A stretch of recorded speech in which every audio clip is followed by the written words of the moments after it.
Perfeito, pessoal. Obrigado a todos, primeiramente, pela presença, né? E aos organizadores pelo convite, pela oportunidade de colaborar nessa série de webinars da Big Tech Talks, né?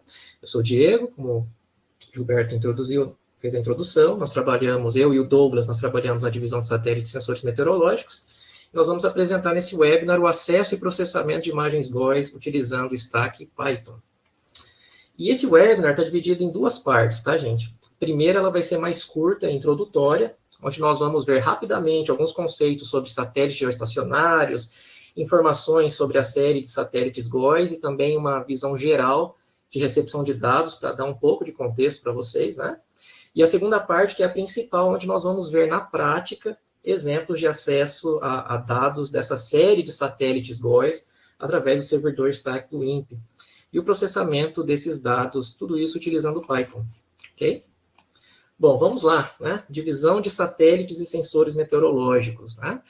Onde nós trabalhamos. Ela faz parte da Coordenação Geral de Ciências da Terra do INPE, e os nossos colegas da divisão, incluindo técnicos, tecnologistas, pesquisadores e meteorologistas, eles trabalham em diversas frentes relacionadas a esses dados de satélites, incluindo pesquisa e desenvolvimento dos chamados produtos de satélites, ou seja, estimativas utilizando dados derivados dos sensores a bordo desses satélites, né, incluindo ventos, precipitação, descargas elétricas, dados de oceanografia, radiação, nowcasting, entre outros, né. E também trabalhamos com desenvolvimento de sistema para visualização dessas informações e recepção e processamento de dados, que é o foco do webinar de hoje. E, além disso, a divisão, né, e o INPE são reconhecidos como um dos centros de excelência da OMM em treinamentos em meteorologia por satélite, né? E falando em capacitação, né, todo o conteúdo de treinamento desenvolvido pela divisão e coordenação nos últimos anos está disponível na nossa plataforma Moodle, que é um ambiente virtual de aprendizagem. Então, vocês podem acessar moodle.cptec.inp.br, seguir o procedimento de autoinscrição e acessar todo esse conteúdo desenvolvido, incluindo introdução aos satélites GOES, processamento de dados, nowcasting, oceanografia, dados de radar, entre outros, né? Atualmente, nós temos mais de 1.100 alunos, então vale a pena dar uma olhada na nossa plataforma, né? Em relação ao assunto do webinar, gente, essa é uma ilustração criada pelo Programa Espacial da OMM, mostrando a componente espacial do chamado Sistema Global Integrado de Observação da Terra. E fazendo parte desse sistema global, nós temos diversas observações, incluindo estações de superfície, radares meteorológicos, entre outros. E temos também essa componente espacial, com diversos satélites meteorológicos fazendo esse monitoramento. E esses satélites são operados por diversas agências espaciais e eles funcionam em diferentes órbitas, incluindo a órbita polar e a órbita geoestacionária, que é o foco do nosso webinar de hoje, né? Aqui nós temos uma animação mostrando essas duas órbitas. Na órbita polar, também conhecida como órbita terrestre baixa, os satélites orbitam a Terra de polo norte até o polo sul continuamente, diversas vezes no dia, né? E isso permite com que um mesmo satélite cubra toda a superfície da Terra. Os satélites meteorológicos da NOAA, por exemplo, eles orbitam aproximadamente 850 quilômetros da superfície, 14 vezes por dia, de polo a polo, e ele faz uma imagem completa da Terra pelo menos 2 vezes diariamente. Já a órbita geoestacionária, nessa órbita os satélites orbitam a 36 mil quilômetros de altitude, muito mais distante do que os polares, né? Porém, eles estão na mesma velocidade angular de rotação da Terra. Então, o satélite ele permanece fixo em relação ao ponto da superfície, né? Isso permite com que o satélite faça o imaginamento constante da mesma região, ok? Então, basicamente, nós temos duas situações, né? Os satélites de órbita polar, mais próximos à Terra, e, consequentemente, imagens com maior resolução espacial, né? E um mesmo satélite sendo capaz de fazer o imaginamento de todo o planeta. E também nós temos o satélite na órbita geoestacionária, cobrindo uma região fixa, porém com maior resolução temporal, ou seja, mais imagens, né? E toda essa constelação de satélites, em ambas as órbitas, elas proporcionam essa gama de informações diariamente, né? Uma vez um cientista da NOAA, ele fez uma analogia muito boa, né, na apresentação dele. Ele comentou que satélites polares são como ler um livro, ou seja, você tem mais detalhes. Já os geoestacionários seria como ver um filme, né? Você tem maior número de imagens, né? Falando agora especificamente sobre os satélites geoestacionários, que são o foco de hoje, nós temos diversas agências espaciais operando esses satélites. Então, nós temos lá a NOAA e a NASA, nos Estados Unidos, a EUMETSAT e a ESA, na Europa, e além dessas agências, nós temos a Índia, Rússia, China, Coreia do Sul e Japão, operando satélites geoestacionários meteorológicos, né? E desses satélites GEO, como são conhecidos, né? A nível global, nós temos 3 satélites cobrindo as Américas. 2 operados pelos Estados Unidos, que são os satélites GOES Oeste, mais à esquerda aí nesse slide, o GOES Leste, que é o que está no centro desse slide, e também temos o Meteosat terceira geração, que está à direita aí na imagem, sendo operado pela EUMETSAT, que é esse consórcio europeu, né? E esses 3 satélites fornecem imagens do disco completo, como é chamado, ou full disk, que são essas imagens da cobertura total do instrumento que faz o imageamento, cada 10 minutos, ok? Focando nos satélites geoestacionários da NOAA, que são os mais utilizados nas Américas, nós temos 2 posições operacionais, conhecidas como GOES Oeste e GOES Leste. O GOES Oeste, ele cobre essa região à esquerda, né? E o satélite está posicionado em 135 graus oeste, né? Já o satélite GOES Leste cobre essa região mais à direita e está posicionado em 75 graus. E é o satélite mais utilizado pela comunidade nacional e internacional nas Américas, né? Satélite meteorológico. E esse terceiro satélite ao centro, em 105 graus, ele é o que eles chamam de satélite em posição storage, né? E geralmente é um satélite que já foi utilizado anteriormente, tem um tempo de vida útil restante menor, e ele é colocado nessa posição caso precise ser utilizado como backup, ou em alguma falha emergencial envolvendo satélites operacionais, tá? E essa série de satélites GOES, ela está completando 50 anos agora em 2025, já que o GOES 1 foi lançado em 1975, né? Então aqui nós temos uma linha do tempo com uma ilustração do que eles chamam de séries GOES, né? E até o momento nós tivemos 5 séries GOES, e cada série é composta de vários satélites que seguem uma mesma plataforma, digamos assim, em termos de tecnologia, né? E a geração atual, iniciada em 2016, é a série GOES-R, composta pelos satélites GOES-R, S, T e U, 4 satélites, também conhecidos como GOES 16, 17, 18 e 19. E funciona assim: durante o desenvolvimento até o lançamento, o satélite tem essa designação em letras, né? E aí, a partir do momento que ele entra na órbita geoestacionária, essa designação passa de letras para números sequenciais, ok? Muitos anos nós comentamos aí como GOES-R, né? Mencionamos o satélite como GOES-R, e a partir de 2016, com seu lançamento, quando ele atingiu a órbita, nós nos referimos a ele como GOES 16. E, coincidentemente, na próxima semana, no dia 4 de abril, ele vai ser substituído pelo satélite GOES 19, dada aí a vida útil do GOES 16, já que são quase 10 anos desde o lançamento, né? E o GOES 19 vai passar a ser o GOES Leste operacional. Aqui nós temos uma montagem feita pela NOAA com cada um desses satélites GOES, né? Desde o GOES 1 até o GOES 18. E o GOES 1, como nós vemos aqui, ele foi posicionado sob o Índico a título de pesquisa, né? Mas a partir do segundo satélite em diante, eles já passaram a ocupar essas posições operacionais leste e oeste. Então, GOES 2, posição leste, 3 e 4, oeste, 5, leste, e assim sucessivamente. Até nós chegarmos na geração atual, que é o satélite da série, são satélites da série GOES-R. Ok? Bom, e o INPE recebe e processa esses dados GOES desde as primeiras séries, né? E aqui nós temos um exemplo de imagem do satélite GOES 5, recebida e processada pelo INPE em 1982, né? Então, nós recebemos imagens desde as primeiras séries até a série atual, que chama GOES-R, né? E falando em GOES-R, essa geração atual foi algo, ou é algo, né, revolucionário, porque foi um salto tecnológico enorme em relação às gerações anteriores, né? Nós passamos a ter mais instrumentos, O imagiador, que é o instrumento principal, ele possui bem mais canais, as resoluções espacial e temporal são muito melhores, né? E aqui nessa ilustração, por exemplo, nesse cubo, né? No cubo vermelho aqui, ele representa o volume de dados da geração anterior.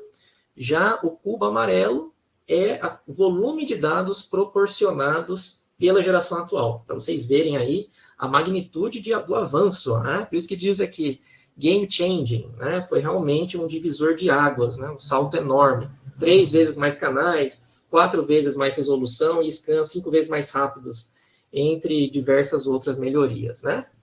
Então, na geração anterior, nós tínhamos 5 canais cobrindo o Brasil a cada meia hora, e quando o satélite entrava em modo de scan rápido, ou rapid scan, como é chamado, né, sobre os Estados Unidos, nós tínhamos imagens somente a cada 3 horas sobre o Brasil. E hoje nós temos imagens de 16 canais cada 10 minutos, né, sobre o Brasil, sobre as Américas, né?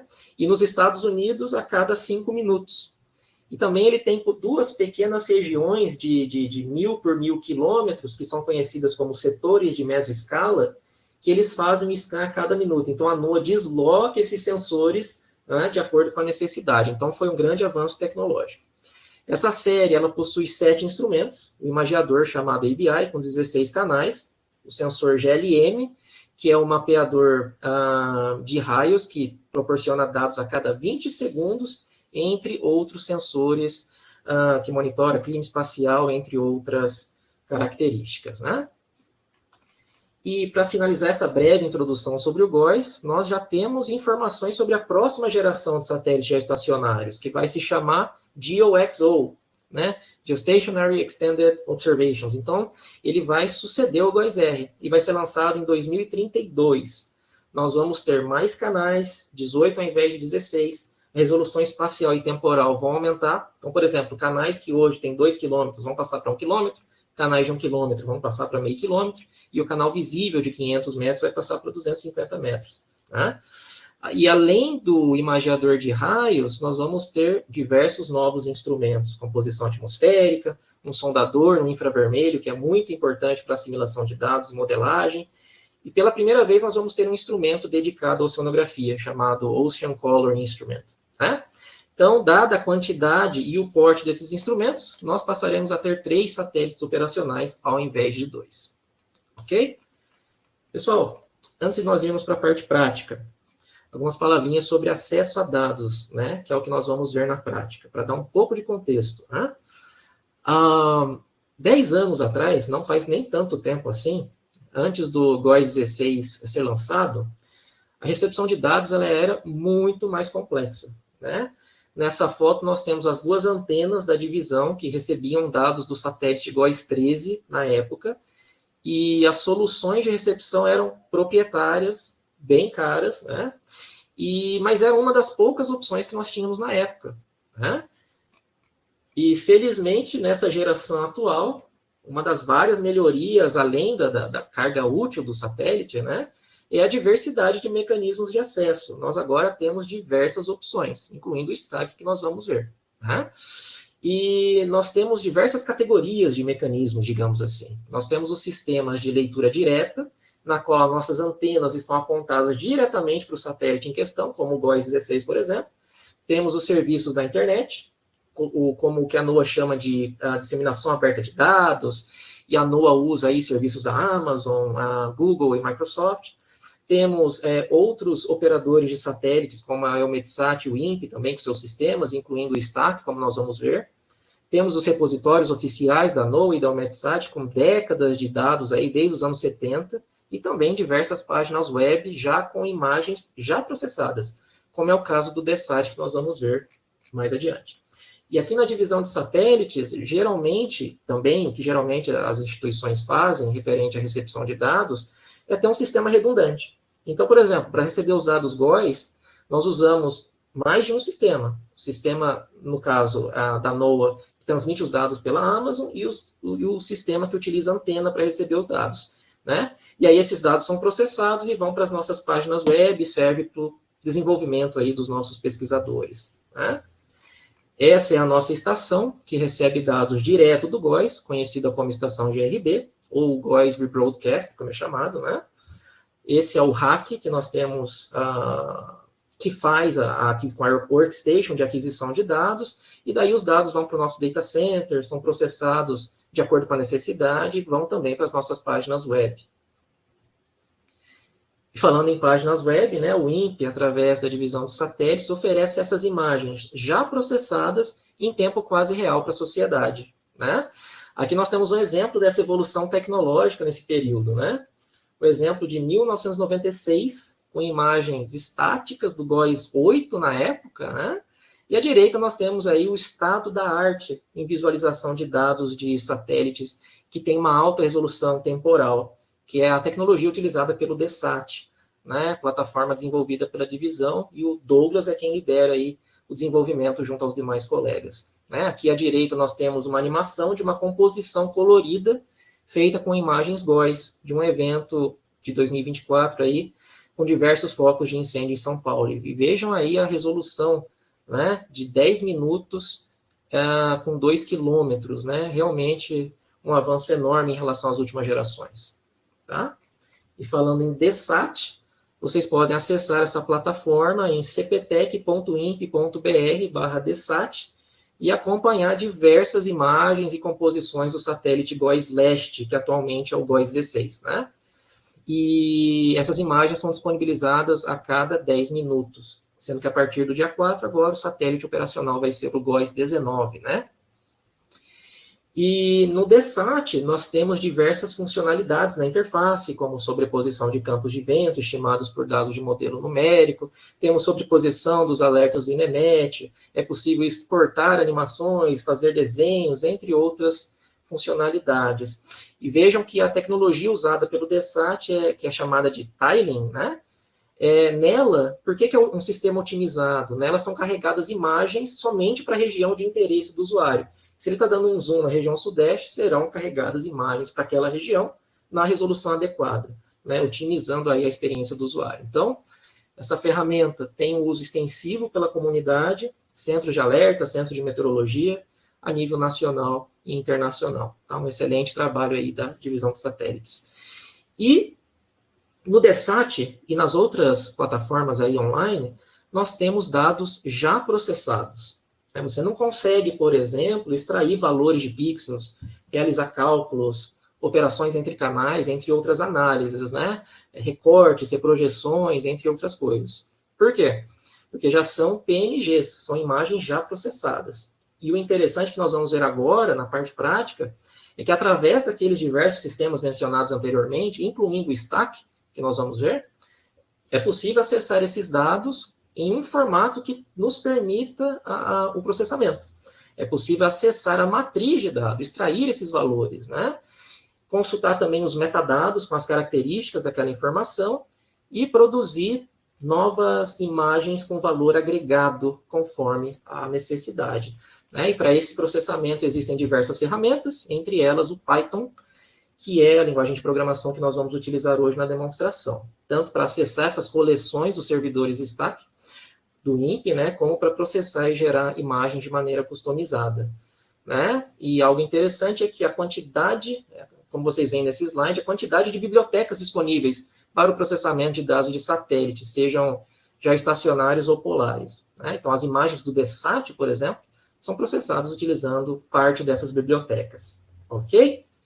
Então, tá bom, gente, vamos lá? Agora a gente vai para a segunda parte do nosso webinar. O Douglas vai apresentar uma breve visão geral do STAC, catalogação BIG, e a gente vai para o hands-on e ver como essas informações podem ser processadas. Eu vou parar aqui o compartilhamento e vou passar para o Douglas. Alô, Diego, você está me escutando? Perfeito, pode falar, Gilberto. O Rafael Moura, do Unicamp, perguntou se faz sentido as instituições do Brasil investirem em infra de recepção própria, além do INPE. Caso haja possibilidade, eu creio que sim, é algo que pode ser vantajoso, por quê? Por exemplo, na plataforma DESAT, qual que é o procedimento inteiro? Nós recebemos o dado na antena, vai para a workstation de aquisição, vai para a workstation de processamento, vai ser disponibilizado na nossa página. Ou seja, tem uma certa latência, né, um intervalo aí, que apesar de nós nos esforçarmos para que esse intervalo seja mínimo, tem um intervalo. Se a sua instituição preza por uma latência mínima, aí o mecanismo mais rápido realmente é você ler diretamente essas informações do satélite. Então, varia de caso para caso, né?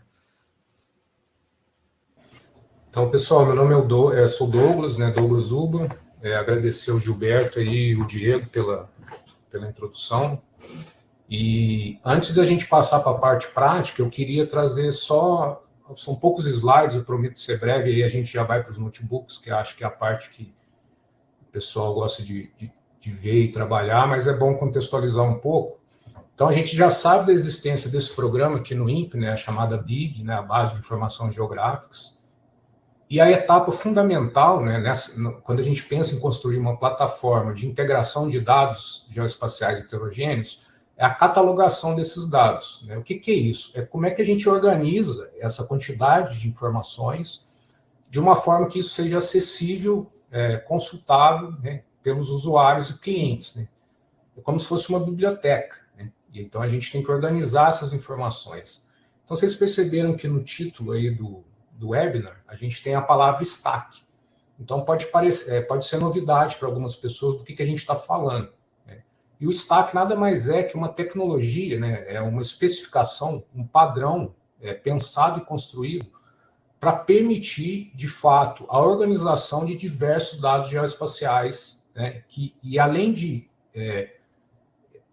indicar os conceitos que vão ser utilizados para a catalogação dos dados, ele também determina o protocolo de comunicação que será feito para a gente explorar essas bases de dados, né? Então, isso seria o stack, né? Essa tecnologia que a gente usa para catalogar os dados dentro dessa base única que a gente está chamando de BIG. O stack significa Spatial Temporal Asset Catalogs, né? E ele é um padrão bem simples, ele trabalha com 4 conceitos, né, básicos. É o conceito de catálogo, o conceito de collection, né, que é uma coleção de dados, né, que são dados similares, né, que são obtidos, por exemplo, por um sensor ou um satélite específico. Então, aqui eu tenho um exemplo de uma coleção Sentinel, quer dizer, são dados, né, informações coletadas por esse satélite. Eu posso ter coleções do CIBER, Landsat, do GOES, né? Então, esse conceito de collection. Dentro da collection, existe um outro conceito chamado item, né, ou item, que representa uma unidade de dados específica, né, que foi coletada num instante de tempo, né? Então, você tem um catálogo com diversas collections. Para cada collection, um item que determina que um dado foi coletado em um determinado instante de tempo. E para cada item, ou seja, eu tenho um imageamento ou scan em determinado instante de tempo, eu tenho os assets, que na verdade eles são os arquivos que estão associados a esse item. E os assets, de fato, eles são os dados geoespaciais, né? Ali que vão estar as imagens que foram coletadas pelos diversos sensores nos diversos satélites, né? Então, a gente tem, no notebook, a gente vai explorar um pouco esses conceitos, mas a gente sempre tem que pensar que a gente conhece um catálogo, sabe da existência dele, a gente está interessado em explorar uma coleção e a gente recupera itens dessa coleção para depois processar os assets, que são os arquivos, né, os ativos daquela collection. Então, eu vou passar agora já para os notebooks, né? Então, eu vou sair dessa tela aqui. Aqui eu já estou no ambiente que é o BDC Lab, né? O Gribeiro falou um pouco no começo sobre aquela página data.imp.br. Então, lá vocês vão encontrar as novidades. Então, todo mundo é interessante favoritar aquela página, que lá que vai estar as novidades do projeto. E lá vocês encontram o link para o BDC Lab, que é o ambiente mais operacional de computação interativa dentro do programa da BIG, né? Vocês estão com a conta já configurados para acessar o GeoLab, que o conceito é o mesmo, né? Então, vocês já fizeram um login. Aqui eu já estou logado, já fiz a minha autenticação 2 fatores. Eu vou dar início. Aqui o interessante é que, ao entrar nessa plataforma, eu posso escolher diferentes configurações de máquinas que eu vou, como usuário, programador, ter acesso, né? Então, aqui eu vou escolher uma máquina que tem 16 cores e 96 GB de RAM. Então, eu vou dar início a essa plataforma, eu vou entrar na plataforma interativa, e essa seria a interface, né, dessa plataforma. E aí eu recomendo vocês, né, abrirem um terminal, e aí eu acho que a gente disponibilizou os códigos que a gente vai executar aqui num repositório, acho que a Luana já colocou no chat para vocês, né? Então vocês podem abrir um terminal e dar um git clone, né, a partir daquele repositório GitHub. E aí vocês, ao fazer esse git clone, a gente vem aqui do lado, ó, ele tem uma estrutura de diretórios. Então a gente tem aqui Code Gallery, Jupyter, Events, Big Tech Talks 02. Então aqui estão os notebooks que eu e Diego preparamos para a gente apresentar aqui. A gente pensou em 3 notebooks, né? Aí dependendo do tempo a gente vê se vai dar para passar por todos, mas o que eu gostaria de falar primeiro é o Intro GOES, Big Tech Talks. Aí esse eu vou passar um pouco mais lentamente pelos passos, né? E os outros 2, a ideia é mostrar aplicações e exemplificar o poder de análise dessas imagens GOES, né? São 2 notebooks que tratam de eventos extremos que aconteceram o ano passado no Brasil. O primeiro aconteceu mais ou menos no meio do ano, que foi um evento de queimadas, né, no estado de São Paulo, que ficou conhecido como o Dia do Fogo, né? Não sei se o pessoal tem gente de São Paulo aqui, mas saiu na mídia também. Foi um dia de queimadas muito intensas em São Paulo. E o outro notebook cobrindo as chuvas intensas que ocorreram lá na região sul, né, no Rio Grande do Sul, em abril do ano passado. Então, eu peço para vocês, a gente vai se concentrar aqui no notebook de intro, né, que a ideia, né, tem um resumo, né, que a gente vai trabalhar com os conceitos do stack, que eu falei um pouco antes, né. E é basicamente o que a gente vai fazer. A gente vai passar a acessar o catálogo de dados, né, onde estão as imagens, e fazer uns processamentos básicos, né, de abertura do arquivo, né, entender um pouco como é que funciona esse fluxo, né, dentro desse ambiente de computação interativa aqui. Interessante falar porque, assim, quando a gente está acessando esse ambiente de computação interativa, a gente está em máquinas dentro aqui do parque computacional do Instituto. Então, a gente também elimina a necessidade do download dos dados, né? Porque as máquinas estão bem aqui perto dos dados, os dados estão armazenados aqui, então a gente faz o processamento nessas máquinas, né? Então, isso é outra vantagem dessa plataforma, que a gente elimina a necessidade do download dos arquivos por parte dos usuários, né? Aqui eu coloquei uma introdução, a ideia é também o notebook ser autocontido, né, que ele tem informações que outras pessoas consigam processá-los sem a necessidade do instrutor, né? Então, muitas das informações aqui já foram detalhadas pelo Diego de forma, né,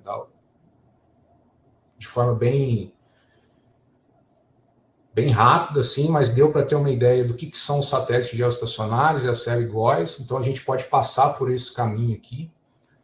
E aí, o que eu gostaria de falar é assim, vocês perceberam que a gente tem uma série de satélites, né, ao longo do tempo, GOES, e cada um ele tem um imageador, né, e esse imageador ele evolui em termos de especificações tecnológicas, né? Então, a gente tinha no GOES 13 5 canais espectrais, enquanto no GOES 16 a gente tem 16 canais espectrais, né?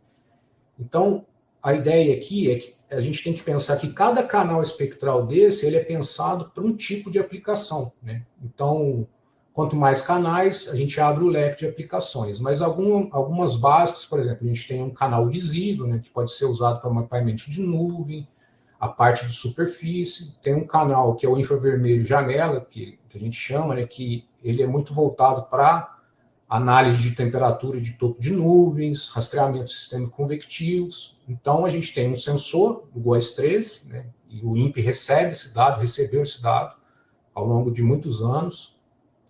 E o GOES 16, que é o atual satélite operacional, né? com 16 canais, e aí vocês podem ver aqui as principais aplicações, né? Dá um exemplo da gama de aplicações que a gente consegue fazer com esses canais espectrais, né? Aqui o Diego falou também da parte da visualização, né? Então a gente tem uma plataforma hoje capaz de visualizar os dados do GOES, né, de forma interativa, né? Vocês percebem aqui a data, né? Essa imagem aqui é das 2h10, agora a gente está mais ou menos 2h40, então são imagens bem recentes, né? A gente pode navegar a partir dessa plataforma aqui. Só que o Diego chegou a comentar, essa parte da visualização, essa aplicação, ela tem um público bem específico, né? E é de fornecer para os especialistas, os usuários, as imagens já processadas, né? Então, se a gente for analisar aqui, a gente já pode aqui tirar algumas conclusões, né? Que nessa região existe uma nebulosidade, a gente pode fazer animações dessas imagens, né? Só que o que acontece? Muitas vezes os pesquisadores, os especialistas, né, eles desejam fazer aplicações mais elaboradas, ou seja, ter acesso aos dados brutos que foram, de fato, imagiados pelo satélite, né? Então, isso é uma outra vantagem da plataforma que a gente está mostrando hoje. Os usuários, especialistas de diferentes setores, instituições, eles podem acessar de forma mais moderna, assim, e rápida as imagens e manipular dentro do ambiente de computação interativa os pixels, né, a matriz de pixel e os valores físicos que foram imagiados pelo satélite, né. Então a gente vai explorar aqui, a ideia é explorar primeiro a coleção GOES 16 e depois a GOES 13, que já é um satélite não operacional, mas os dados históricos são importantes para estudos, por exemplo, envolvendo climatologia, quiser fazer alguma coisa de análise, pesquisa, enfim. O stack a gente falou, é lembrar daqueles conceitos de collection, item e asset, né? E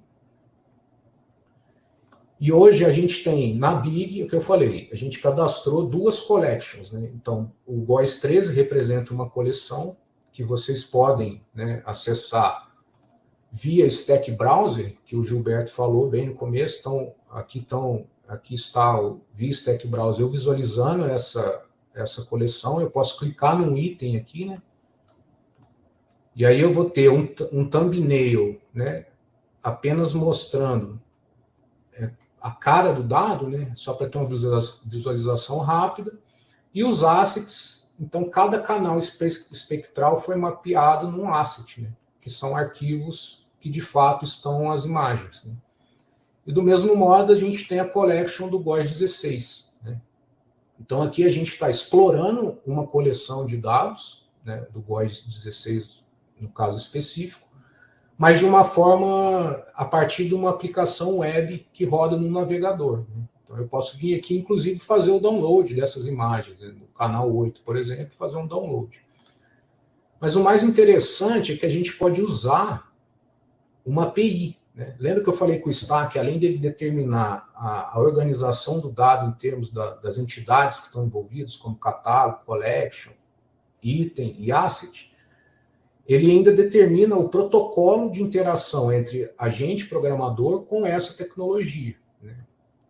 E no Python a gente tem um pacote que ele implementa esse padrão, que ele é chamado PyStack Client. Então, a primeira coisa que a gente faz para acessar no Python, né, é dar um import nesse pacote. Acredito que bastante gente já tem familiaridade com Python, e não sei se com ambiente interativo, mas o que eu vou fazer aqui, eu vou clicar nessa célula, né, e vou executá-la. Para executar, eu dou Shift Enter ou clico nesse player aqui, ó. Então, aqui eu faço o import desse pacote, ou seja, eu estou importando um suporte client. Para quê? Porque eu quero interagir com esse catálogo.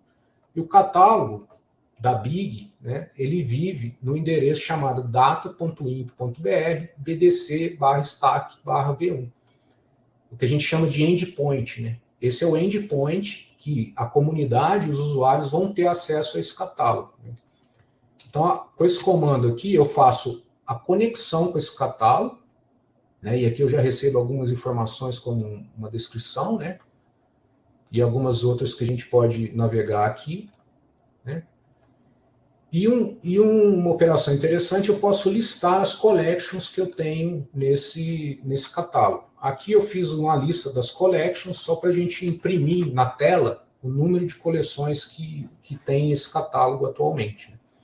E destaquei aqui, se a gente for ver aqui, ó, tem o GOES 13, né, L3 Image, e o GOES 16, que são as coleções que a gente está interessado em trabalhar hoje. Né? Mas perceba que são várias collections, e a gente está acessando isso a partir de um endpoint único, que é o catálogo integrado de dados. E aí a gente vai começar a pensar naqueles conceitos de collection, itens e assets. Né? Então, como a gente está buscando processar dados do GOES 16, então eu fiz um exercício aqui, é o seguinte, esse satélite operacional, então ele está mandando imagens em cada 10 minutos aqui para a gente aqui no INPE, a gente está recebendo, processando e armazenando e catalogando. Então, a primeira coisa que eu pensei foi assim, que tal a gente pegar e olhar as imagens mais recentes que estão catalogadas. Né? E aí existe um método, né, dentro daquele objeto retornado pelo PyStack-Client, que é o search. Ou seja, eu vou fazer uma busca numa collection, no caso a GOES 16, e aqui, o interessante é que eu posso fazer alguns filtros. Né? Aqui eu estou fazendo um sort by, né? Eu estou ordenando esses itens que eu vou recuperar por data. Né? Então, de modo ascendente. Né? Então, do mais antigo para o mais recente. Né? Então, ao rodar esse comando aqui, eu recebo uma lista, né? Chamado item search, que é um objeto que tem algumas informações nele. Né? A primeira, que eu posso perguntar para ele assim, quantos itens eu achei? Né? Então, que correspondem a essa consulta. No total, que são aproximadamente 308 mil itens que estão cadastrados dentro dessa collection. E aqui, só como curiosidade, lembra que o GOES 16 ele tem 16 canais espectrais, e cada asset, e cada canal espectral ele tem um respectivo ASCII, que é um arquivo que de fato representa a imagem. Se a gente for pensar que para cada item, que é um scan do satélite, né, a gente tem 16 assets, quantas imagens a gente tem catalogadas? Né? Então, é o número de itens vezes o número de assets. Então, para vocês terem uma ideia, a gente tem aproximadamente 4.928.000 imagens GOES catalogadas. É muito dado.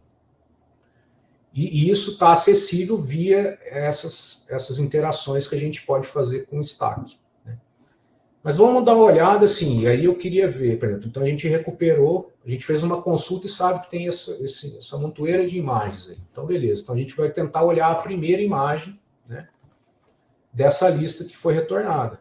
Então, a gente tem algumas informações interessantes aqui. Ó. A gente tem um ID para ela, né, e aqui você já percebe que tem uma data já no nome, mas também tem aqui properties, né, que aí o date time dela já está indicando que essa imagem é do dia 28/3/2025, das 17h20, UTC, né, a gente está falando do horário UTC aqui.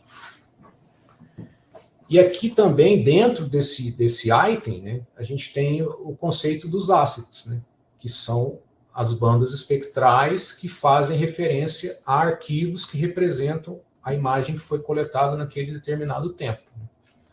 Então, aqui a gente pode navegar dentro desse item, e aqui eu estou imprimindo o properties datetime para dar uma olhada, de que horas é essa imagem. Então, a imagem mais recente catalogada do GOES no catálogo do INPE integrado é das 17h20. Então, é uma imagem relativamente recente. Né? Beleza, então a gente já recuperou um item. Então, a gente agora vai passar a processar esse dado. Né? E aí, é bom falar assim, cada asset pode estar em diferentes formatos. Né? No caso do GOES 16, o formato é o NetCDF4. Não sei se vocês já trabalharam com o NetCDF4, aqui deve ter pessoas que têm experiência, mas basicamente é um formato que a gente consegue armazenar dentro dele matrizes multidimensionais, né, que representam uma imagem, por exemplo, e além de outros metadados. Né. Então, é um formato que, no meu ponto de vista, o do GOES é muito bom em termos de metadado, ele é um formato autodescritivo, dá para explorar muita coisa. E, como a gente está em Python, a gente tem que aproveitar esse poder, né, dessa linguagem de programação e os pacotes que estão disponibilizados. Então, existe um pacote chamado NetCDF4, que a gente consegue abrir e manipular esse tipo de arquivo. Então, aqui eu dou um import, aí eu passo a fazer referência ao href do asset, que quer dizer qual o endereço, né, qual URL esse asset está armazenado. E aí eu vou fazer uma abertura desse arquivo usando o suporte Python. Então, aqui, ao fazer essa linha aqui, eu abri esse objeto IR, que, na verdade, o IR é o NetCDF. Que, se a gente for ver aqui, ó, eu consigo fazer um print desse arquivo, né, e o pacote é inteligente o suficiente para entregar informações de um modo que a gente consegue ler. Então, vocês percebem que são muito metadados, né, desde de quem é o responsável pelo dado, né, o tipo de produção, algumas keywords aqui, a data de criação, e o conceito importante no NetCDF são as variáveis, né? Então, vocês percebem aqui que tem uma série de variáveis. Especificamente, os pixels imagiados, né, a imagem que o GOES gerou para a gente, via o imagiador, ele vive nessa variável chamada CNI. Né? Então, isso aqui também fica como exercício, né? Explorar essas outras variáveis do GOES, desse arquivo NetCDF, para entender como é que a gente pode obter informações. Né? É muito rico, como eu falei, de metadados. Né? Mas se a gente for pensar na variável CNI, que representa os pixels, né, que foram mapeados, e aí a gente vai ter, por exemplo, fator de refletância para canais espectrais visíveis, ou seja, eles dependem da energia solar incidente para gerar uma imagem, e temos também os canais chamados infravermelhos, que eles não precisam da energia solar. Então, aí, a variável que a gente vai estar trabalhando é a temperatura de brilho, que a gente pode pensar que se aproxima, de fato, da temperatura daquele corpo que foi imagiado. Então, se a gente for ver aqui a variável CMI, a gente já tem algumas informações interessantes aqui, ó. Né? Você tem a dimensão, por exemplo, 5.5424 por 5.424 pixels, 5.424. Então, isso já indica que essa variável é um array, é uma matriz 2D, né? Que é uma imagem de satélite. Né?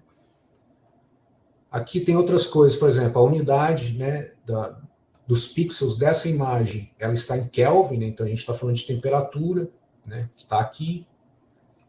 E aí uma pergunta, né, que outros valores importantes a gente pode encontrar dentro da descrição dessa variável?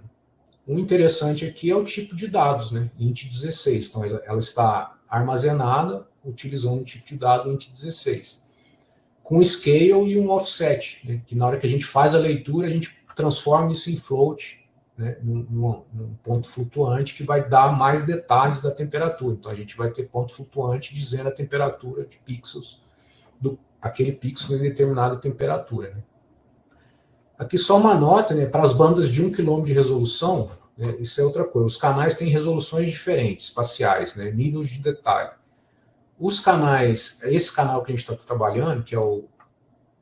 Eu pulei um pouco, né, a gente está pensando no asset B13, que é o canal infravermelho, que a gente usa para ver nuvens, né, basicamente. Ele tem 5.000 por 5.000 pixels, mais ou menos. Né? E aí tem canais com resolução de 1 km, e a gente vai ter 10.000 por 10.000 pixels. Né? E a gente tem um canal no GOES 16 que tem 500 metros de resolução espacial. Então aí a gente já teria uma matriz de 21 por 21.000 pixels, mais ou menos. Então já é uma matriz mais parruda. Então, se a gente for pensar, a gente tem que pensar isso. Né? Quando a gente vai fazer um plot de uma imagem que tem 500 metros de resolução, o poder computacional exigido é maior do que um plot de 1 km de resolução. E também outra parte importante, né? A gente não fez ainda o download do dado, porque eu estou processando o dado nesse ambiente de computação interativa e eu estou perto dele. Então, vamos para frente, aí a ideia é fazer um plot básico. O que a gente vai fazer? Oi? Tem uma pergunta aqui no chat e tinha alguém que tinha levantado a mão. Diga. Boa tarde.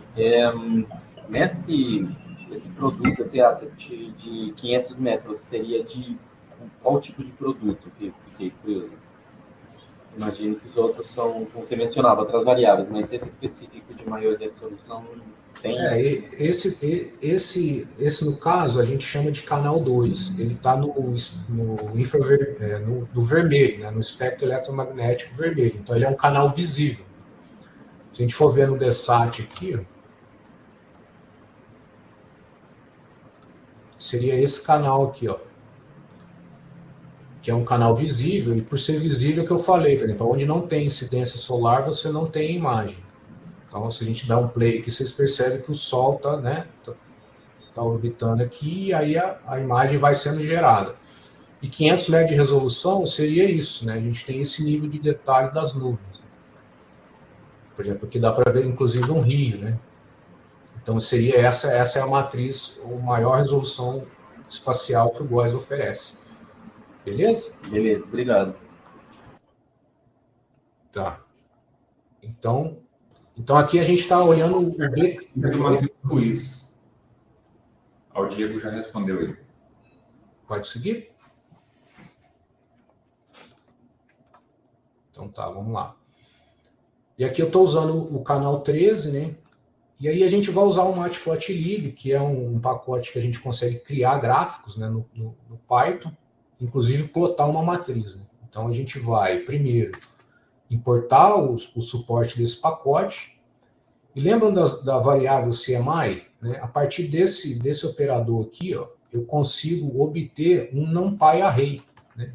Para quem não sabe, o NumPy é um pacote Python que permite, né, e dá suporte para manipulação de arrays multidimensionais. Né? Então, é muito usado na área, vale a pena conhecer um pouco. Né? Então, quando a gente fez esse comando aqui, de fato, eu li os pixels daquele asset. Então, a gente tem aqui uma matriz de 5.424 pixels por 5.424, né? E agora, o interessante, né? Eu já tenho a matriz em memória e eu quero usar um suporte do Matplotlib para visualizar essa matriz. Aí eu vou usar um método chamado ImShow, né? ImageShow. Eu passo uma matriz para ele de pixels, alguns valores de Vmin e Vmax, que é para ajustar a rampa de contraste que vai ser exibida aquela imagem, e uma paleta de cores também. Né? No caso aqui das imagens desse canal em especial, a gente tem o padrão de representar temperaturas frias com a cor branca e temperaturas quentes com a cor escura, só que como é uma escala de cinza, né? Então a gente está definindo como é que a gente vai visualizar os pixels usando essa escala de cores, né? Então aqui o comando né, eu dou um ImageShow passando pixels, né, e eu vou fazer uma rampa de contraste aqui entre 190 Kelvin e 327, ou seja, 190 Kelvin vai ser representado pelo totalmente branco e 327 Kelvin vai ser representado pelo totalmente preto. Né? Então se a gente rodar essa imagem, esse comando aqui, ó, esperar um pouquinho.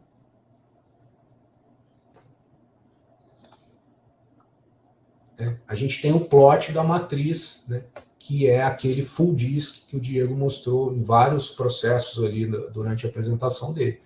Só que aqui a gente está, de fato, lendo esse full disk, né, do asset, né, de CDF, que a gente recuperou via stack. Né. Eu costumo brincar, se o pessoal que gosta de programação, né, a gente fez literalmente um Hello World e é mesmo. Estamos aí com a Terra imagiada na nossa frente aqui. Legal, né? E aí a gente pode, a partir do momento que a gente fez esse plot, a gente pode começar a melhorar ele, né? Então, a ideia aqui é eu adicionar, por exemplo, um título informativo sobre essa imagem, qual foi a data e a hora da aquisição. Então, o Matplotlib ele tem algumas funções, né, que nos permitem colocar essas decorações. Né? No caso aqui eu vou pôr uma color bar, que vai representar uma legenda, que vai ajudar a gente a ler essa imagem, e um título informativo, né? Eu quero falar que é da banda 13, do GOES, né? comprimento de onda que a gente está trabalhando. Então, ao rodar isso aqui, a gente já vai ter uma imagem com algumas referências a mais, né? Que é o título e a paleta de cores que a gente usou, né? Então, aqui percebam a existência do título agora, né? Aqui falando um pouco do Tech Talks, né? Descritivo apenas, só com um exemplo. E aqui, de fato, a nossa legenda, que agora a gente já consegue. Pô, então a imagem, esse branco aqui, está na casa aqui para baixo de 200 Kelvin, né? Enquanto essa superfície aqui, ó, na cordilheira aqui, está mais quente. Então, é sempre bom pensar em, quando a gente vai produzir uma imagem, o que a gente vai colocar de informação para o usuário poder ler. E perceba aqui que eu fiz um plot básico, né? Eu fiz um plot da matriz, como se fosse um dump da matriz mesmo, que está contida dentro do NetCDF. O interessante, como a gente está falando de dados geoespacial, é isso, ele tem uma localização geográfica. Então, a ideia aqui é fazer um plot georreferenciado, ou seja, a gente vai pôr essa imagem no lugar que ela mesmo está na Terra e foi imagiada. Então, a gente utiliza um outro pacote Python chamado CartoPy, que ele estende as funcionalidades do Matplotlib, colocando algumas funções a mais que permitem a gente fazer essa visualização georreferenciada. A gente tem que pensar que é uma visualização do tipo mapa. E a gente vai ver isso agora. Então, eu importei aqui o CartoPy, né, o suporte que ele nos oferece.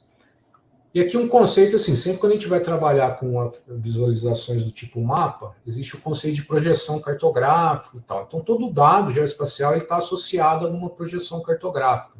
Então, é um conceito que, eu não vou entrar muito em detalhes, mas o imageamento do GOES, ele tem um sistema de referência espacial próprio, né, que é chamado de projeção satélite ou projeção geoestacionária. E aí a gente tem dentro do CartoPy funções que nos ajudam a manipular esse conceito, né? Então eu criei aqui uma projection que representa a projeção do GOES, né? Então aqui está um preview do que seria essa projeção, essa vista, como o GOES nos vê, né? E aí um outro conceito é o extent da projeção, né? Que são as coordenadas que delimitam aquela projeção.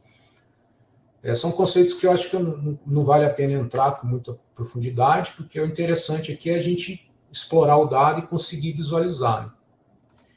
Então, pensando nisso, eu desenvolvi aqui uma função que eu vou criar um mapa. Eu chamei ela de createMap. Aí eu passo a dimensão que eu gostaria, a dimensão em pixels mesmo, desse mapa que vai ser produzido, e uma projeção, usando o suporte do CartoPy, né? Que aí ele ganha esse projection aqui, ó. Então eu criei um plot, agora ele está georreferenciado, né? Então a gente vai passar a visualizar a mesma imagem GOES de modo georreferenciado, com a capacidade que eu consigo agora adicionar algumas referências espaciais que me localizam, por exemplo, as fronteiras dos países. Então se a gente rodar essa célula aqui, ó, vocês vão perceber que a imagem ganha agora referências de países, né? Então a gente geolocalizou essa imagem no globo terrestre, né? Então o nosso país aqui está bem, dá para a gente ver, né, a nebulosidade onde está incluída aqui. Aqui tem uma área bem quente aqui no Nordeste, né? Então a gente já começa a nomear os lugares aqui de uma forma mais, né? E aqui o interessante, né, que eu coloquei aqui para a gente pensar um pouco, né? A gente tem uma matriz NumPy Array. A gente tem um NumPy Array.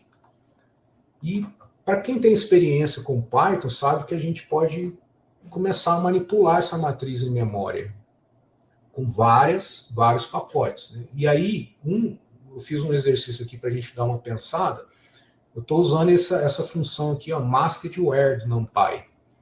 O que eu estou fazendo aqui? Eu estou pegando a matriz de pixels que está em temperatura de brilho e estou falando assim, ó, tudo que for maior ou igual a 250 Kelvin, que equivale a mais ou menos 23 graus Celsius, menos 23 graus Celsius, né, tipo uma temperatura bem fria, eu vou mascarar, ou seja, eu vou jogar fora esse valor de pixels e vou ficar só os que estão abaixo de menos 23 graus Celsius. Então, aqui, de forma bem simples, o que eu estou fazendo? Eu estou falando assim, eu estou fazendo um detector de nuvens, né, ou de regiões frias dessa imagem. Ou seja, eu joguei fora pixels quentes e mantive os pixels frios. com uma operação simples aqui, ó, usando o NumPy. E plotei isso usando outras referências espaciais. E aí esse é o resultado. E aí eu já sumo com aquela informação da superfície, que no meu caso aqui, o que eu quero é as nuvens, e aí eu já tenho um processamento básico dos pixels que estão naquele NetCDF imagiado, gerado pelo GOES. Então é interessante a gente pensar isso também, né? Que a gente tem uma matriz e o que a gente vai fazer. Aí eu fechei aqui o arquivo, né? E agora a gente vai passar para o GOES 13. E a ideia é o mesmo conceito. A gente vai usar o service, né? Que a gente está amarrado lá, conectado no catálogo. E aí a gente vai fazer uma consulta por data, né? O stack ele permite isso, né? O search ele ganha um parâmetro datetime. É possível a gente especificar um datetime. E no caso aqui eu estou pegando imagens agora do dia 1º/4/2015, das 8 UTC, até imagens do dia 1º/4/2015, às 17 UTC. Eu escolhi essa data, foi a data que eu entrei aqui no INPE, 2015. Então, abril de 2015, está bem na memória, então vamos buscar essas imagens. Né? Então, a gente já fez a consulta, recebeu de novo um retorno do stack, e aí quantos arquivos a gente recebeu? 17. Né? Então, a gente pode criar uma lista com esses 17 itens, e a gente vai dar uma olhada no primeiro. Né? O primeiro representa mesmo aqui a imagem do dia 1º de abril de 2015, às 8 horas. Né? E aí lembrar que para cada item dessa lista, a gente tem um asset, que é um arquivo que representa a imagem. Então eu dou um print aqui, só para vocês verem. Então para cada datetime que eu busquei, eu tenho uma URL que indica onde está essa imagem. Né? No caso do GOES 13, eles são imagens históricas. Né? Então a gente não catalogou o full disk, né? O dado inteiro. A gente catalogou ele de modo pós-processado. Ele é um arquivo binário que está compactado aqui, né? Vocês podem ver pela extensão. E ele já é um arquivo um pouco diferente do GOES 16. Né? Mas o que a gente precisa é de mecanismos de ler esse dado. E ele está recortado para a região geográfica que contém a América do Sul. Né? Então a gente já meio que pensou, quando o dado é histórico, a gente já colocou ele numa grade mais regular e numa região geográfica que o pessoal tem mais interesse em trabalhar, e a gente também pensando aqui na América do Sul e no Brasil, que é onde a gente está. Né? Então, para a gente ler essa imagem, a gente não vai contar mais com o suporte do NetCDF. Né? É uma imagem binária, um pouco diferente, mas é bem simples de ler. Né? Então, ela tem fixa 1800 por 1700 pixels, né? Ela está no tipo int 16 e tal. E aqui tem alguns conceitos, né, de como é que a gente pode abrir essa função. E é tudo em Python, tá? Aqui a gente está trabalhando com Python e é simples, né? Eu uso o bytes.io, alguma função que eu consegui implementar para extrair esses dados. Né? E o que essa função faz? Ela vai lá, vai ler esse arquivo binário, compactado, e vai me gerar um NumPy array novamente, né? Então, a gente vai definir essa função rodando essa célula, né? E, a partir daí, a gente já tem essa função no nosso ambiente. Então, eu posso usar ela para ler um asset específico. No caso, eu vou ler a banda 4. Que a banda 4 do GOES 13 é o equivalente à banda que a gente estava trabalhando do GOES 16, que é a banda 13, né? Que é o que a gente usa para ver as nuvens, né? Então, eu faço a leitura, né, usando essa função que a gente definiu, não mais um pacote, mas uma função interna aqui desse notebook. E eu tenho um NumPy array de 1700 por 1800 pixels. Né? Do mesmo modo, a gente pode usar o Matplotlib para fazer a visualização dessa imagem no mesmo contexto, como foi com o GOES 16. Né? E aqui vai dar para vocês verem que a imagem é um pouco diferente. Né? Vocês percebem que a gente já não tem aquele full disk, né? Ela está concentrada aqui na região da América do Sul e Brasil, né? E com inclusive a legenda aqui. E aí a proposta aqui, nessa célula, é a gente ler toda a imagem, né? A gente recuperou 17 itens. Né? Então a gente vai ler todas elas a partir desse for aqui. Né? Eu estou fazendo para cada item, eu leio a imagem. Percebam que é rápido. Então, eu passo a ter uma lista de imagens dos pixels já representados nessa matriz, né? E aí a gente vai definir também um plot georreferenciado. E, novamente, eu vou usar o Cartopy. Então, percebo que a lógica é a mesma. A gente só precisou de um outro lugar para ler a imagem, né? Uma outra função que a gente definiu aqui de read. Aqui alguns conceitos, só para... Aqui os detalhes, assim, é porque às vezes a gente tem que representar regiões geográficas, e geralmente a gente usa o canto inferior esquerdo e o canto superior direito, né? E aí tem pacotes ou outras linguagens que usam, sei lá, invertido. E o Cartopy, ele usa, acho que X, as longitudes primeiro e latitudes. Aqui é só uma função para a gente inverter isso e ter a capacidade de passar para o Cartopy qual que é a área geográfica que a gente está visualizando. E percebe que agora eu não estou usando mais a projeção geoestacionária, eu estou usando uma projeção regular em coordenadas geográficas representadas por esse objeto. Então, quando a gente visualiza, a gente ganha também, novamente, o georreferenciamento, né? A gente geolocaliza essa imagem e aí a gente consegue, nesse dia aqui, cheguei no INPE, estava pouco nebulosidade, vamos dizer assim. Quer dizer, eu poderia explorar mais essa imagem, mas já nos indica que, Nordeste aqui não tinha nebulosidade. E agora, para a gente já ir fechando esse notebook, é interessante que o Diego comentou, e que é a parte mais legal dos satélites geoestacionários, é a alta resolução temporal. Como ele está parado em relação à Terra, ele consegue imagiar com muita frequência temporal, ou seja, imagens a cada 10 minutos, que é a do GOES 16. No caso do GOES 13, acho que variava de 15 a 30 minutos, né? Então, o que a gente quer fazer aqui? Eu quero pegar essas 16 imagens e fazer uma animação para ver o que estava acontecendo, qual que era a dinâmica da atmosfera naquele período. E aí, de novo, o Matplotlib, ele tem um módulo, um submódulo chamado Animation, que aí a gente pode passar os arrays, as imagens que a gente tem, de uma forma mais dinâmica, e gerar a animação, né? Então, isso está contido nesse código aqui, né? Basicamente, a gente faz o plot com o Matplotlib, do mesmo jeito que a gente fez nas imagens estáticas, né? Só que a gente usa um método que é o update, né? Então, para cada interação, eu atualizo o array com um novo array de pixels, né? Basicamente, é isso que essa função está fazendo. Então, vou rodar ela aqui, ó. Então, vocês percebem que eu vou plotar cada imagem que está contida naquela lista.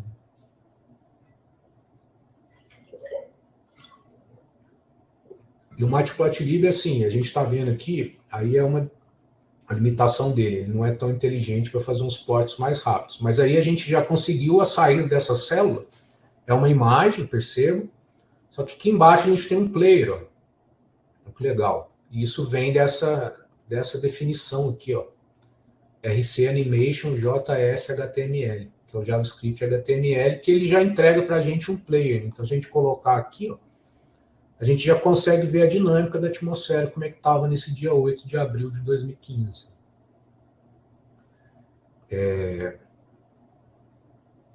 Então, aí eu acho que aqui a gente já fechou o notebook. Eu vou trazer só para a gente finalizar aqui um bônus, né? Porque aqui a ideia é o seguinte, vocês viram que a gente fez todo o caminho de processamento dessas imagens. A gente primeiro conheceu os satélites, né?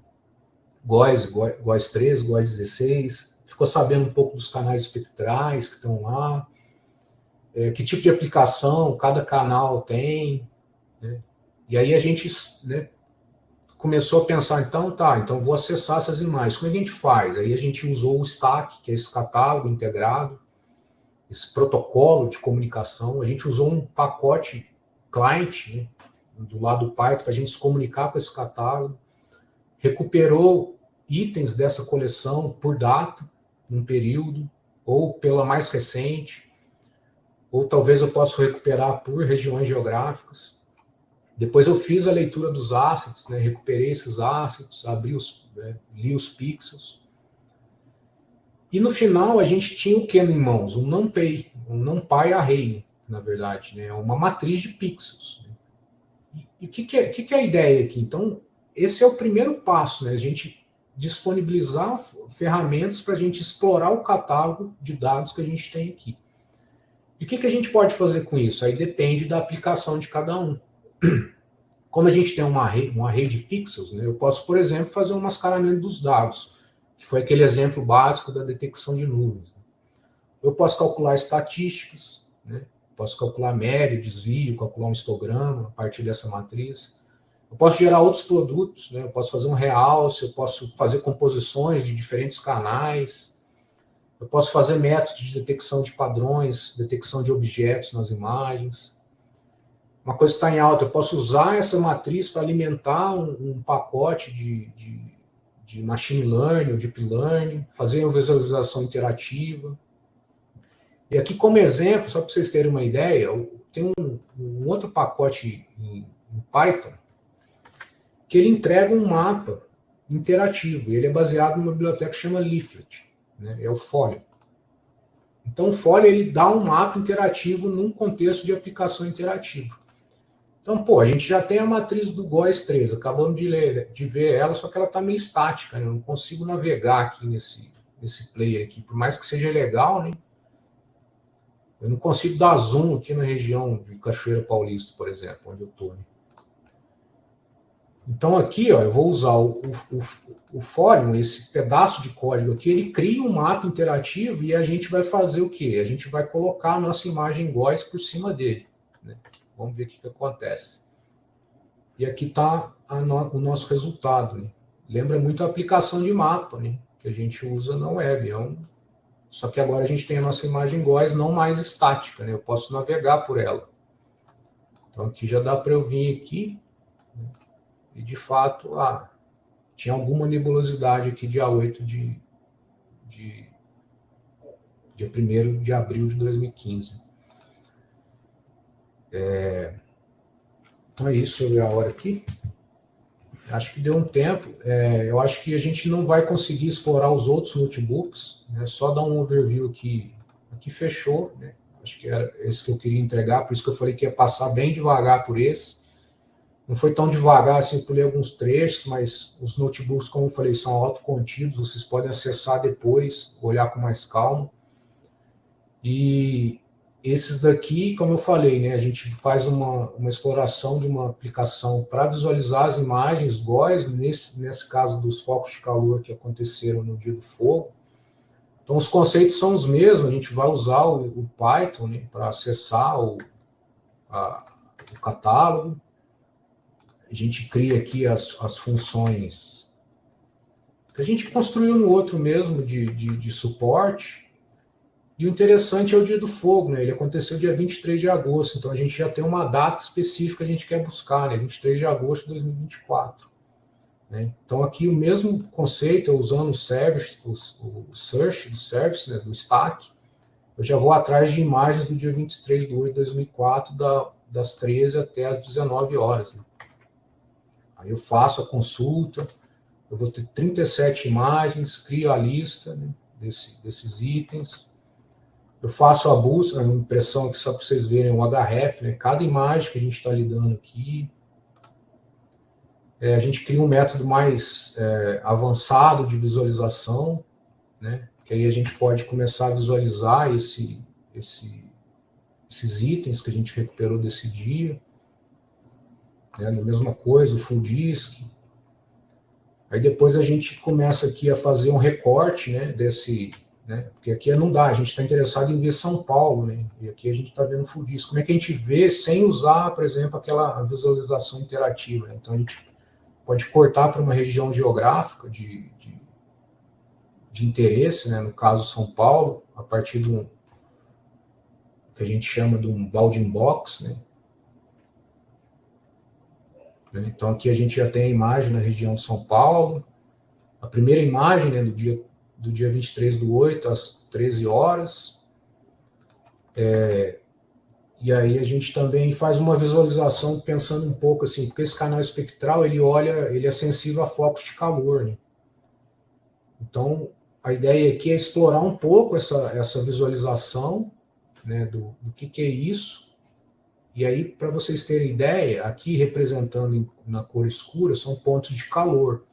com muito calor, né, 50 graus Celsius. Então aqui, às 13 horas, começou a aparecer uns pontos em São Paulo, ó, nessa região aqui, ó. E aí depois a gente faz esse mesmo plot para 19 UTC, né? Então aqui é uma, né, 13 UTC.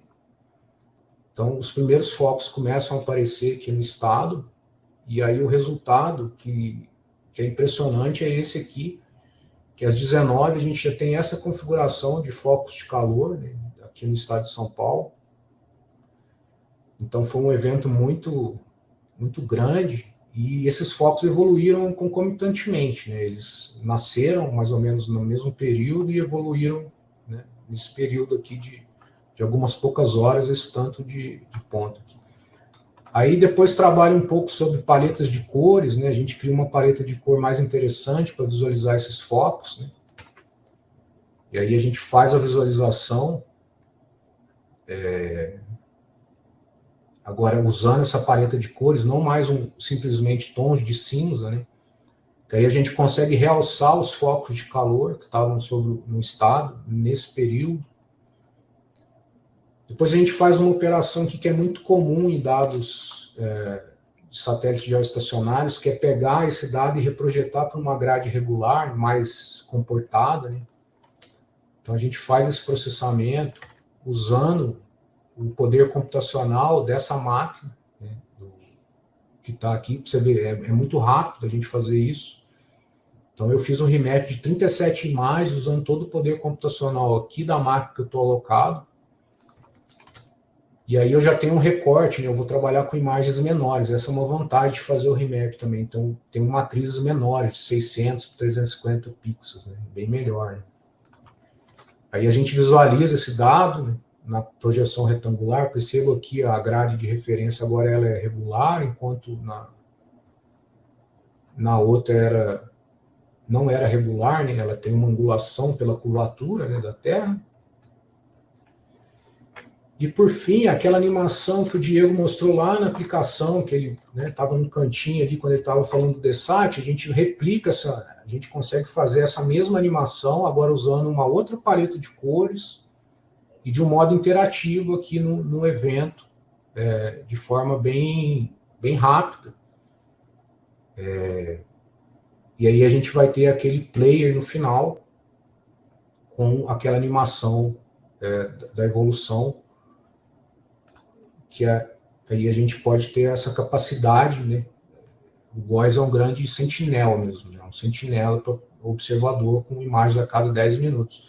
E, de fato, foi um dia foi bem caótico, assim, quem estava no estado de São Paulo esse dia viu o quanto que essa fumaça, né, que você percebe a fumaça descendo aqui, ó, afetou aqui a região do Vale do Paraíba. E aí eu encerro só mostrando aqui, esse eu não vou passar não, mas peço para vocês darem uma olhada, que é a parte da análise de precipitação intensa no estado do Rio Grande do Sul. Que a gente pega as imagens GOES, dá uma olhada no canal, faz também alguns thresholds com temperatura e vê o sistema estático sobre a região do Rio Grande do Sul. Então é isso, acho que deu tempo, certinho. Agradeço e abro para perguntas, passo a palavra aí para o Gilberto, Diego. Obrigado, viu? Ô Douglas, nós aqui agradecemos a você e ao Diego e hoje, né, pela disponibilidade e por ter preparado esse material maravilhoso para a gente, né? Eu acho que assim, vocês, o Alex, a gente está tendo uma interação muito interessante com a comunidade de usuários dos dados, né? E eu acho que a gente preparando esse material também é importante para a gente também, né? A gente melhorar a nossa comunicação aqui no INPE, né, com a sociedade. Então, isso está sendo um bom exercício para a gente também. Só parar de compartilhar. A gente teve várias perguntas aqui no chat, que o Alex e o Diego ajudaram a responder, a Luana também. Algumas eu respondi, né? Então, a gente vai encerrar aqui o evento, né? Mas eu já vou fazer o convite para todo mundo para o próximo webinar. Quer dizer, o próximo evento dessa série, o terceiro, Tech Talk, vai ser realizado no mês de abril, possivelmente no dia 25 de abril. e a gente, o tema dessa apresentação vai ser dados do Sentinel-2 do sensor MSI, né?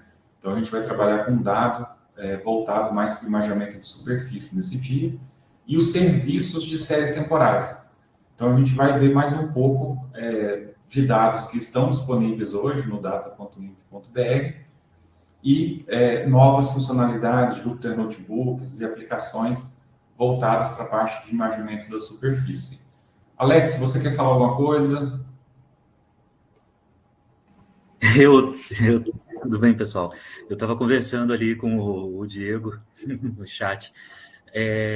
O acesso, né, do Stack, ele é muito legal no QGIS, porque você consegue acessar direto ali as coleções e como que fala? Browseando ali nessas coleções, chegando nos dados que vocês que tenham interesse e tudo mais. Então, o acesso via Stack é uma coisa muito bacana, não só com o Python, mas com outros programas também. É um serviço aqui que o INPE está colocando que é bem interessante para a comunidade. Tinha uma pergunta aqui que falava para a gente aqui sobre qual que era a vantagem de usar o ambiente aqui no INPE, dos dados no INPE, com a AWS, né? Uma coisa que é importante, assim, né? A gente aqui faz a recepção desses dados. Então, a gente tem uma autonomia muito grande para poder fazer a produção de dados e produtos derivados desses dados, né? De uma maneira operacional. E a outra coisa é que a gente fazendo o uso desse dado junto com a infraestrutura computacional, né, com capacidade de processamento, que é o que vocês estão vendo aí no BDC Lab, ou nos supercomputadores que a gente tem aqui na infraestrutura, né, a gente tem capacidade de fazer e atender várias demandas aí da sociedade. Então, é diferente da gente ter esses dados na AWS e baixar para cá. O Diego talvez pudesse responder, Diego, se tem diferenças na questão dos dados que são depositados na AWS em relação ao que a gente tem aqui disponibilizados. Mas em termos de autonomia e tudo mais, para a gente é muito mais interessante a gente ter esses repositórios aqui. Perfeito. Os dados, na prática, o arquivo é o mesmo, né? Mas essas vantagens que você listou tornam o acesso via Stack muito mais vantajoso. Você não precisa baixar o arquivo, você consegue trabalhar diretamente, como o Douglas mostrou, você acessa o asset que você deseja e já trabalha com esses dados em memória. Então, tem as suas vantagens, né? Joia. Então, fica aqui o convite para todos. Eu vou encerrar a gravação. Se alguém quiser conversar com a gente aqui também agora, vou só interromper a gravação. O Diego, você consegue interromper para a gente? Consigo. Por favor.